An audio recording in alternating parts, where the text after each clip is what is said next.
நீங்க செத்த அப்புறம் உங்கள மாதிரியே ஒரு பொம்மை செஞ்சு வச்சா அந்த பொம்மைக்கு உயிர் வரும்னு சொன்னா நம்புவீங்களா? சின்னமனூர்.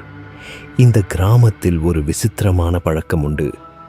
யாராவது இறந்தால் அவர்களின் உருவத்தைப் போலவே ஒரு சிறிய மர பொம்மையை செய்து அதை ஊர் எல்லையில் இருக்கும் ஒரு பழைய கோவிலில் வைத்து விடுவார்கள். அந்த பொம்மைக்கு உயிர் இருப்பதாக ஊர் மக்கள் நம்புகிறார்கள். சென்னையிலிருந்து தன் சொந்த ஊருக்கு வந்திருந்த கார்த்திக் ஒரு நாள் விளையாட்டாக அந்த பழைய கோவிலுக்குள் சென்றான். அங்கே நூற்றுக்கணக்கான மர பொம்மைகள் வரிசையாக அடுக்கி வைக்கப்பட்டிருந்தன. அதில் ஒரு பொம்மை மட்டும் கார்த்திக்கை போலவே இருந்தது.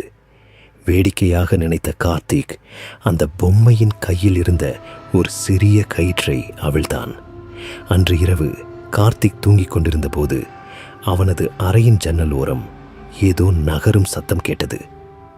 டக் டக் டக். நிழலில் ஒரு சிறிய உருவம் தெரிந்தது. கார்த்திக் விளக்கை போட்டான். அங்கே யாரும் இல்லை. ஆனால் அவனது கட்டிலுக்கு அடியில் ஒரு சிறிய மரபொம்மை கிடந்தது. அது அவன் கோவிலில் பார்த்த அதே பொம்மை.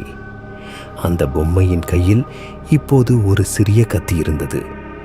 கார்த்திக் அதிர்ச்சியில் பார்த்து கொண்டிருக்கும் போதே அந்த பொம்மையின் கண்கள் மெல்ல இமைத்தன.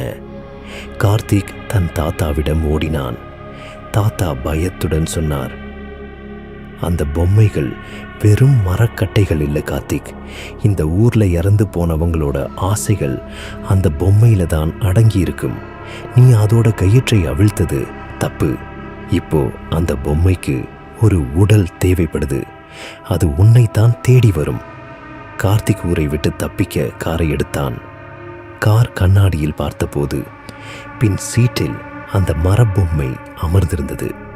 அதன் முகம் இப்போது மெல்ல மெல்ல கார்த்திக்கின் முகமாக மாறத் தொடங்கியது. கார்த்திக்கிற்கு மூச்சு திணறியது. அவன் உடல் மரக்கட்டையாக மாறுவது போன்ற உணர்வு. கார் ஒரு மரத்தில் மோதியது. மறுநாள் காலை ஊர் மக்கள் கோவிலுக்கு சென்றபோது அங்கே ஒரு புதிய பொம்மை இருந்தது. அந்த பொம்மையின் சட்டையில் கார்த்திக் அணிந்திருந்த அதே வாட்ச் இருந்தது. அந்த ஊர் எல்லையில் இன்னும் ஒரு பொம்மை அதிகரித்திருந்தது.